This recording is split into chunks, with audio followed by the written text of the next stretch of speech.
Dear students, welcome to the official YouTube channel of Hasmukh Goswami College of Engineering. Myself, Professor Tanmay Kumar Pandit, and the topic for today's video lecture is Faraday's law of magnetic induction.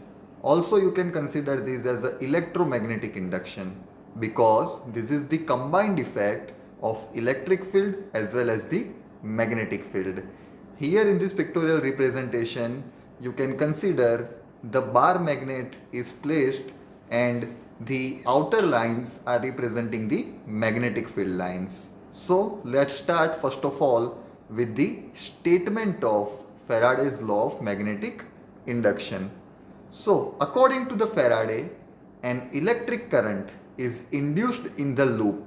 Loop is nothing but the circular combinations of different wires. So an electric current is induced in the loop by changing the magnetic field. So Faraday has discovered the effect of variation in the magnetic field results into the change in the electric field in terms of the inducement of electric current inside the loop. So in 1831, Michael Faraday discovered that by varying magnetic field with time, okay, an electric field could be generated. The phenomenon is known as an electromagnetic induction. The real life application of this particular principle of electromagnetic induction we have already seen in the principal construction and working of AC generator, where the same principle was observed. Moreover, Faraday also showed that no current will be registered inside the galvanometer.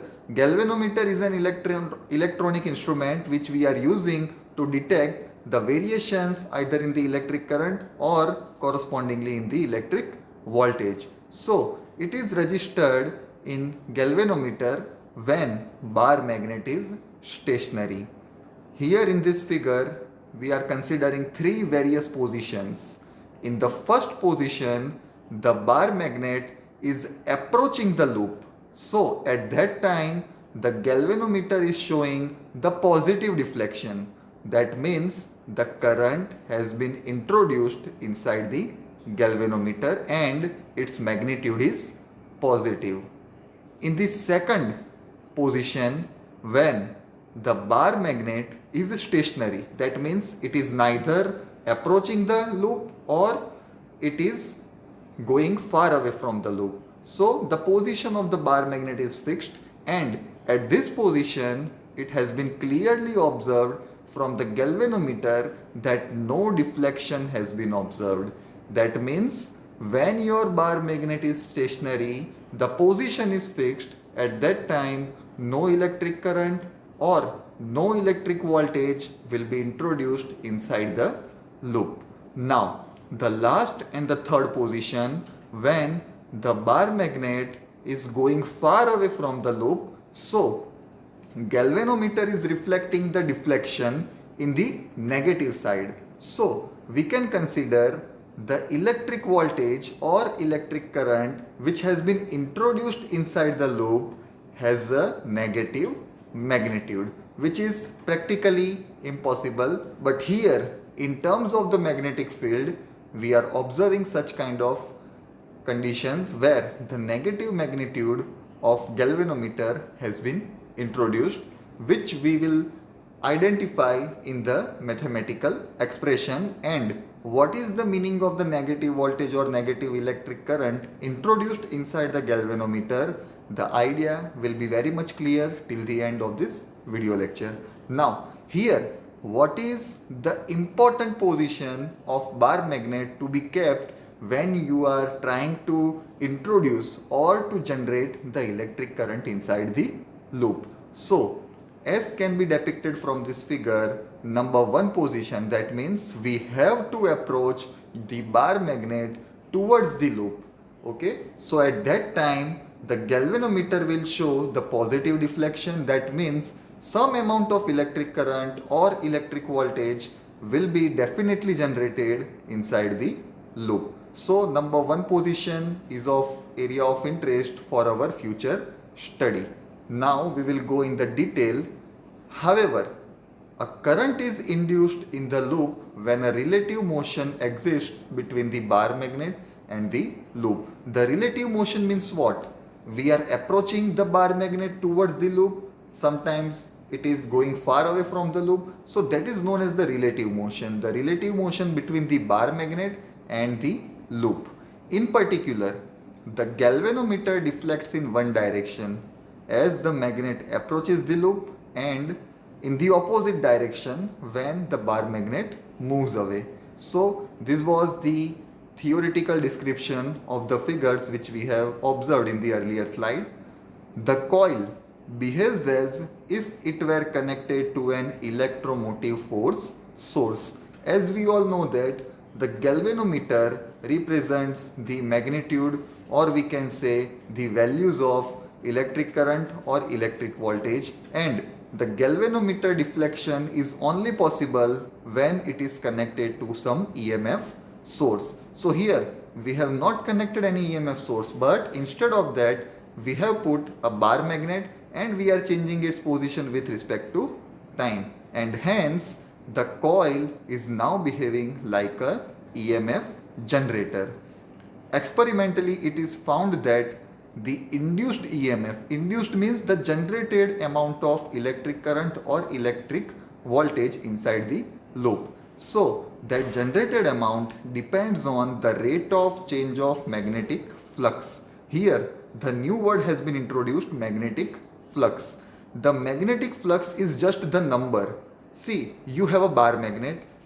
This bar magnet has particular amount of its own magnetic field, and that particular magnetic field has a definite number of magnetic field lines. So total number of magnetic field lines of that particular bar magnet which you have utilized for this particular experiment is your magnetic flux. So the rate of change of magnetic flux through the coil is nothing but your induced EMF. In the next slide, we will consider the mathematical expression of this particular statement where the induced EMF and magnetic flux are correlated to each other. So the magnetic flux through the surface is given by phi b. Here the phi is the symbol of flux. When you are considering the electric field, the subscript will be represented as capital E, but here in this particular theory we are observing the magnetic field effect, and hence the symbolic representation has been utilized as capital B. So phi b is nothing but your magnetic flux. So this is the scalar multiplication of two vector quantities. Phi b is equal to b dot a. Dot is a scalar product where the two vector quantities b vector and a vector. B vector, as we all know, it is nothing but the magnetic field in particular direction. Here area is represented as vector quantity. This is quite interesting because the magnetic field lines are distributed in different segments, as well as we can consider different areas. So with respect to magnetic field, the magnetic field lines are distributing in various directions, and that's why here the area has been considered as a vector quantity. Otherwise, in general, area is your scalar quantity. So this dot product or this scalar product has been further simplified as phi b is equal to b a cos theta, where theta is nothing but the angle between the applied magnetic field and the cross-sectional area. The SI unit of magnetic flux phi is Weber. The symbolic representation is capital W small b. So Weber is the SI unit of magnetic flux, and as per the equation we can simplify the Weber in terms of the units of magnetic field and area. So 1 Weber is equal to 1 Tesla into meter square. The Tesla is the SI unit of magnetic field and meter square is the SI unit of cross-sectional area. So this is the first mathematical expression for Faraday's law of magnetic induction. Moreover, we are ending up this statement by saying that an induced EMF is generated. So what is the induced EMF? How we can calculate this induced EMF? So Faraday's law of magnetic induction can be mathematically expressed as epsilon is equal to minus d phi b by dt. So this is the induced EMF, which is the negative rate of change of induced magnetic flux. So epsilon is the symbolic representation for electromotive force in a coil is proportional to the negative of the rate of change of magnetic flux. Here the negative sign has been introduced to maintain the stability of the induced EMF when the bar magnet will move away from the coil segments. So here up to this we have seen the statement of Faraday's law of electromagnetic induction. We have also seen the mathematical expressions for that. Now we will switch on to the direction parameter. What will be the direction of the generated EMF, because the current will also flow in particular direction, and that's why in order to determine or to detect the direction of induced electric current, we have to consider one another law, that is the Lenz's law.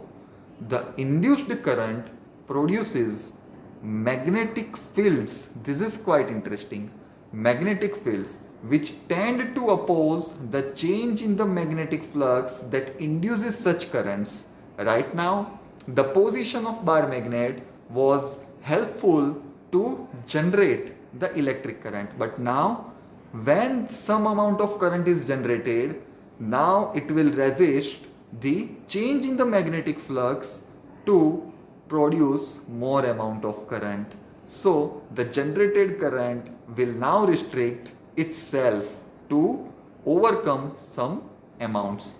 The direction of induced current is determined by Lenz's law. Here in this pictorial representation we are observing two different conditions. Number one condition is when your induced EMF, that is epsilon, is positive, and in the other case we will see the condition when the induced EMF is negative. So in the first case where you see the induced EMF is positive, so according to the right hand's thumb rule, what we will observe here, the area vector is the perpendicular, that is your vertical axis.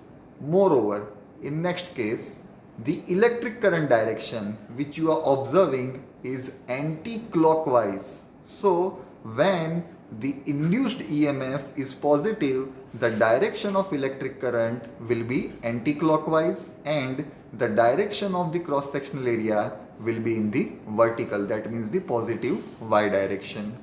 In the other case, that is the last case, where the induced EMF is negative, so epsilon less than 0. Again, the direction of cross-sectional area is in the positive y, that is the vertical direction.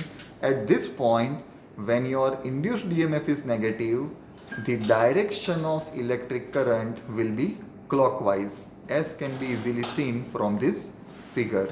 So these two conditions or these two pictorial representation are helpful to determine the direction of generated amount of electric current, which was not possible with the Faraday's law, and hence such limitations have been overcome with the help of Lenz's law. So the question can be asked in such a way that explain the Faraday's law of electromagnetic induction and write down the statement of Lenz's law. So you have to prepare all this video lecture, the content of this video lecture, to get 100% of marks in your GTU as well as internal examination. So I hope that you have enjoyed this video lecture, and don't forget to like, share and subscribe to our official YouTube channel Hasmukh Goswami College of Engineering. Thanks for visiting this lecture.